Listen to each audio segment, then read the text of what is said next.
The country is marking yet another milestone in the life of Prime Minister Narendra Modi, his birthday.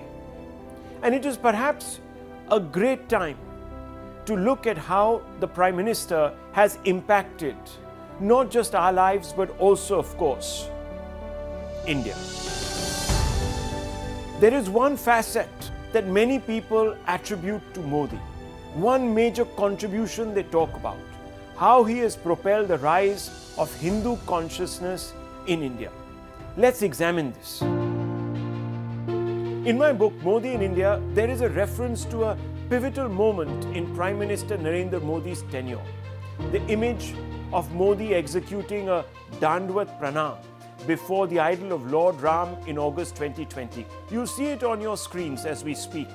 The setting was the Bhumi Pujan in Ayodhya of the spot where the Ram temple was going to be built. That day, back in time, Prime Minister Modi transformed from being just a devotee to a new Hindu Surat Rana, the defender of the faith, so to speak. As an unapologetic Hindu, Prime Minister Modi has given Hindus the confidence to wear their Hinduness on their sleeves, so to speak. This assertion of faith has visibly transformed India's political, electoral, and cultural landscape, perhaps forever. Modi not only celebrates Hindu traditions in public, but he has also firmly championed the reclamation of Bharat from a ruthless, westernized elite that equated any legitimate appreciation of the grandeur of Hindu civilization as anti-secular. For years altogether, the ideological left in India had succeeded, for example, in taking the Hindu out of the Indian. Anyone talking about the need to build a Ram temple, reclaim Hindu temples, draw inspiration from the Vedas, or advocate Dharma was labeled a Sanghi, a Bajrangi, a Hindu fundamentalist, and so on. You know what I'm talking about. Narendra Modi's journey in politics is deeply rooted in the Rashtriya Swayamsevak Sangh, or the RSS, a Hindu nationalist organization that promotes an idea of India which is inseparable from its Hindu heritage. The RSS dreams about a Hindu Rashtra, a nation where all are equal but subscribe to a larger Hindu civilization, dharma, or tradition, much like British, Polish, Italians, Greeks, while all from different Christian denominations by and large, see themselves as Europeans. Unfortunately, the left equated Sanatana or Hindu dharma with religion. The left said, we should be dharm nirpeksh, agnostic to dharma. But dharma is only a code of ethics. How can a country be dharm nirpeksh, that is devoid of dharma? A country without dharma will be lawless and ethically compromised. It won't be a country that other nations around the world will look upon favorably. The RSS has never argued for a Hindu Rajya, that is a Hindu state where only the majority is privileged. It is talked about a Hindu Rashtra, a nation with Hindu sensibilities, a Sanatan Dharmic nation, not a religious state. That is the reason why Prime Minister Modi never tires of emphasizing his commitment to Sabka Saath.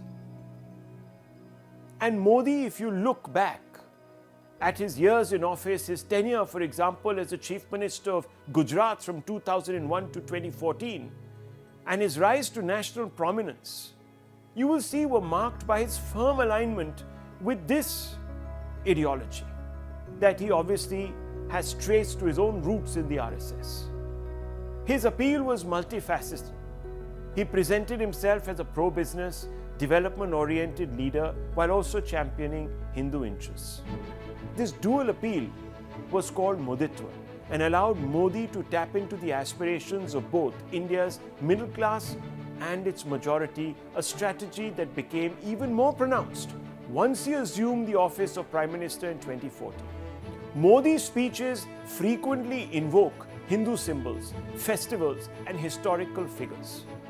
His oratory often references epics like the Ramayana and Mahabharata, positioning these cultural narratives as national symbols. By doing so, Modi connects the idea of Indian nationalism with Hindu consciousness, promoting the narrative that Hinduism is the foundational ethos of the nation.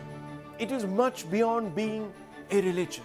It is an overarching ethical framework. Hindutva and governance. This is how Mr. Modi has relied upon his RSS background to also get government to work to elevating a sense of Hindu civilizational ethos and values. Policy impacts. Modi's government has implemented several policies that reflect the ideology of Hindutva, elevating Hindu consciousness through political and administrative means. These policies often emphasize cultural revivalism, education reforms, and national security, all framed within a broader Hindu narrative. Modi has made a concerted effort to reclaim India's ancient cultural and spiritual heritage. For instance, the government has increased funding for the restoration of Hindu temples and historical sites associated with Hinduism. Institutions like the Indian Council of Historical Research have been asked to not just revisit the portrayal of Indian history, but also formally introduce it among the public sphere. It has been asked to particularly focus on periods that showcase India's Hindu past in a more prominent light. The renaming of cities to reflect their Hindu heritage has also been part of this effort. For example, Allahabad was renamed Prayagraj, reclaiming its ancient Hindu name. These symbolic gestures signal a shift in how Indian history and culture are framed, with an emphasis on reclaiming Hindu identity from what is seen as centuries of colonial and Mughal influence. In fact, the Prime Minister constantly asks the people to shake off the colonial yoke. Then, of course, there was the Citizenship Amendment Act, the CA, and the National Register for Citizens, or the NRC. The passage of the CA in 2019, and of course the proposed implementation of a nationwide National Register for Citizens, were seen by many as direct attempts to reshape India's demographic fabric. The Modi government said that the CA offered a fast-track route to citizenship for non-Muslim religious minorities from neighboring countries like Pakistan, Bangladesh, and Afghanistan. The act was presented as a humanitarian gesture towards persecuted religious minorities. Those who argue that it undermined the secular fabric of India's constitution forget that even in secular America, such laws exist that provide for, quote, reasonable classification, unquote, privileging citizenship for one class of individuals, in the case of America, Christians. But despite the existence of such laws, America hasn't become a homeland only for Christians. It hasn't become a Christian state. It remains, however, a Christian nation. Then there have been a slew of educational reforms so that we connect with our Hindu ethos. Modi's government has also made significant changes to India's educational curriculum. These reforms emphasize India's ancient Hindu knowledge systems, including the incorporation of subjects like yoga, Sanskrit, and Vedic studies.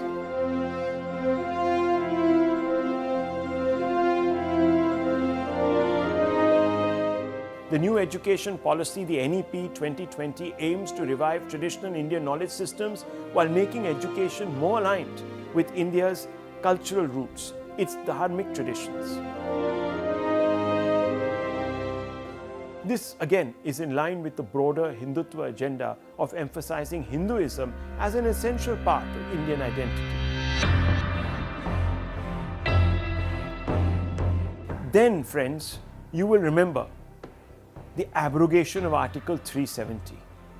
One of Modi's most significant political moves was the abrogation of Article 370 and 35A in 2019, which granted special autonomy to the region of Jammu and Kashmir. For the BJP and its Hindu nationalist base, The integration of Kashmir into the Indian Union was a long-standing demand. The abrogation of Article 370 was framed as a step towards national integration. But it is also about asserting the primacy of Hindu interests in a region that has been a flashpoint of Hindu-Muslim tensions for decades. There has been a fear that after the pogrom against Kashmiri Hindus, the valley was turning into an exclusivist preserve for the Muslim community. And that would militate against the all-inclusive ethos of India. Narendra Modi has also elevated consciousness Hindu consciousness amongst us all through his politics by succeeding in consolidating the Hindu vote like never before. While earlier political parties sought to balance the interests of various communities, for example, under the Congress, Hindu religious customs were codified, but not those of Muslims or other minority faiths. Exceptions were constantly made for vote bank politics. This was just one way in which Hindus were discriminated. There were several other stratagems, legal ones, to appease minorities and win their favor. Modi's brand of politics often centered around mobilizing Hindu voters through appeals to Hindu historical grievances and promise of equity. I'll give you a few examples. Hindus are not allowed to reclaim their places of worship because the law forbids them, a Congress-era law.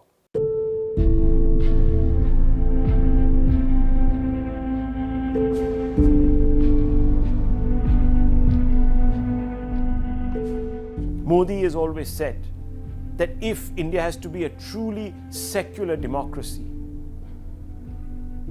then there can be no discrimination on claims of places of worship.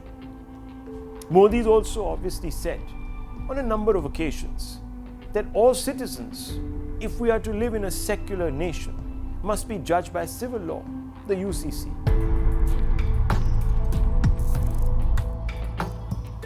But friends, even though the UCC is a promise in the Constitution, falling under the directive principles of state policy, something to aspire to, all these years, political parties, especially Congress governments, have not moved towards fulfilling that directive that owes its origins to the Constitution of India. A country where all are equal in the eyes of the law is an Ambedkarite principle. The Prime Minister, by campaigning on this issue, hopes that we can move fundamentally forward, drawing from the dharmic roots which are pluralistic and inclusive.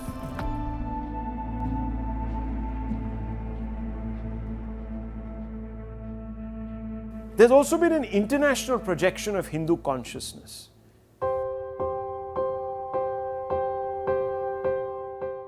Modi, on his overseas trips, often includes visits to Hindu temples and meetings with the Indian diaspora, who play a crucial role in promoting India's soft power. Modi's emphasis on yoga as a global symbol of India's cultural heritage, and an inclusive one, culminating in the United Nations declaring International Yoga Day in 2014, is yet another example of how Hindu consciousness, dharmic consciousness, has been promoted as part of India's global identity.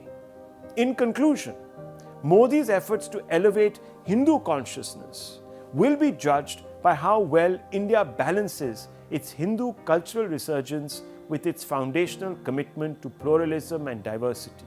And we must, at this point, recall the Prime Minister's appeal to all of us, that while we might look back to reclaim our Hindu civilizational roots, we must remember that the core principles that undergird Hindu civilizational thought is inclusiveness. Sarva Dharma Sambhava and Vasudhaiva Kutumbakam. Let us, as we move forward, be guided by these principles. That will perhaps be, in some ways, a tribute to Prime Minister Modi's legacy, his life's ambition and his work.